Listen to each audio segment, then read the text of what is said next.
Greetings, I'm CB, your psychic coach. In this episode, we're going to discuss a technique for removing negative energy called saging or smudging.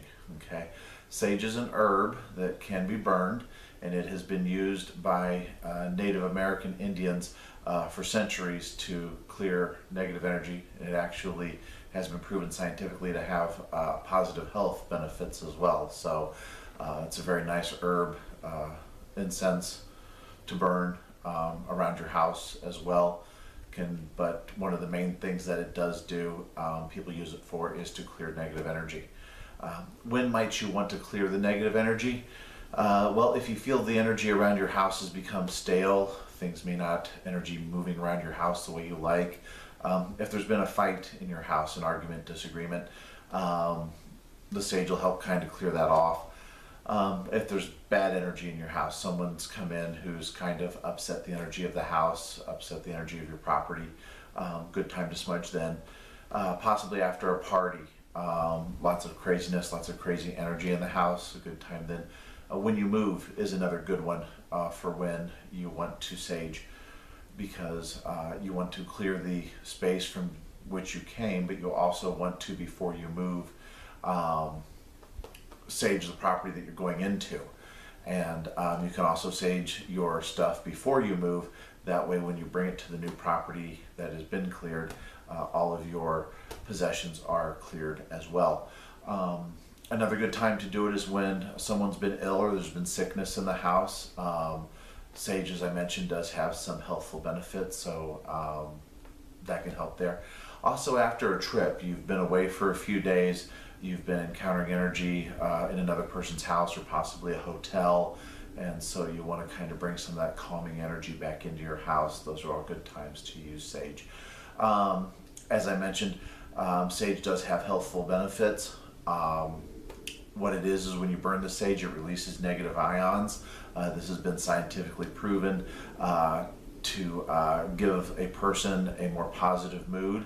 It helps with their attention and their attentiveness, alertness. So it's a good one to burn around if you have someone who is needing some ability to study or may need to be alert. Having sage burning can be a good thing. So sage comes in 3 formats. You have the sage bundle, which is a large group of sage leaves that are usually tied together with a string. It comes in an incense form, either with the long stick type incense or as a cone, and then it also comes as a sage spray. Okay, the sage spray can be nice because you may have a workspace, an office space, where you wouldn't be able to burn sage as an herb, but you can use the sage spray to help clear the energy, and it still has some of the same beneficial effects there. So let's go ahead and talk about how to do the saging, how to do the smudging, and do the process here. We're going to talk about the 4 items, which, as I showed earlier, the first one is the little sage bundle.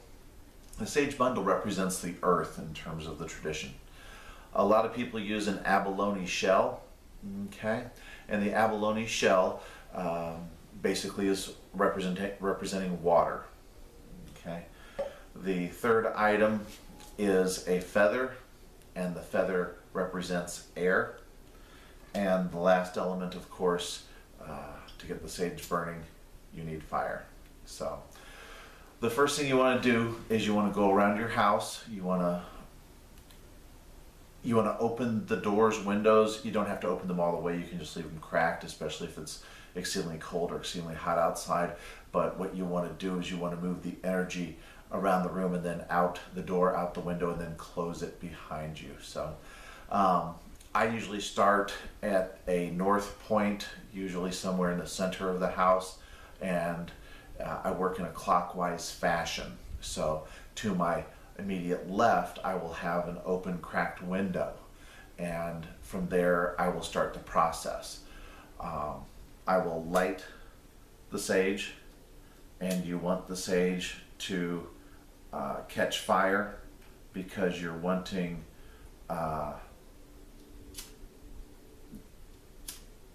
the sage to, in essence, smoke. That's going to be what does the clearing.